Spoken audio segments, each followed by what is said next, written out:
C'est moi, Kamala Kessour. Écoute bien mon histoire. 6 ans de galère. Je suis arrivé en Belgique en 2020.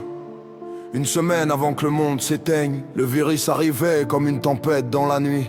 Et moi j'arrivais avec mes rêves dans les mains. Avant ça, j'étais fonctionnaire d'État au Maroc.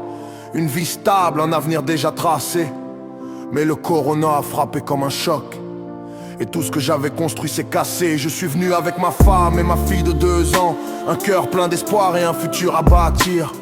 Mais le destin m'a montré lentement que certains rêves savent aussi souffrir. J'ai perdu mon travail là-bas à cause du virus. Les portes se sont fermées dans la nuit. Alors j'ai recommencé ma vie sans statut, dans un pays où personne ne connaît ta vie. J'ai travaillé dans l'ombre, dans le noir, dans des lieux pleins de produits dangereux. Acide, chimie, risque chaque soir. La peur respirait avec nous. Puis j'ai porté le béton sur les chantiers. Le bâtiment est devenu mon univers. La poussière collée à ma dignité. Mais je restais debout dans l'hiver. Je voulais juste vivre dignement, alors j'ai créé mon entreprise avec courage. Un entrepreneur qui travaille honnêtement, essayant d'écrire une nouvelle page. Mais les lois ferment les portes comme des murs. Les règles deviennent des chaînes de fer. Mon entreprise aujourd'hui n'est plus sûre. Elle risque de tomber dans la mer. Je paie mes contributions comme un citoyen. Je respecte les règles de ce pays. Mais depuis 6 ans, rien ne devient serein. 6 ans de combat dans la nuit.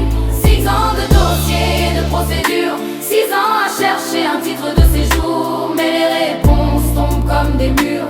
Et l'espoir tourne en détour. Pourtant ma famille appartient à cette terre. Mes parents sont devenus belges ici. Mes frères, mes sœurs, mes cousins et cousines vivent et travaillent dans ce pays. Mon grand-père belge est mort en Belgique. Son histoire repose dans le sol profond. Mes parents et mes oncles héroïques ont donné leur vie dans les mines de charbon. Sous la terre noire, ils ont travaillé dur.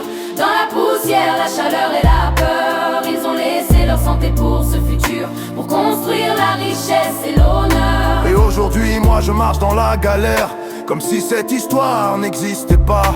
Comme si le sang versé sous cette terre n'avait laissé aucune trace ici-bas. J'ai perdu ma vie stable au Maroc. Et ici je me bats pour respirer. Les dettes sont devenues comme des blocs qui m'empêchent parfois d'avancer. Je suis coincé dans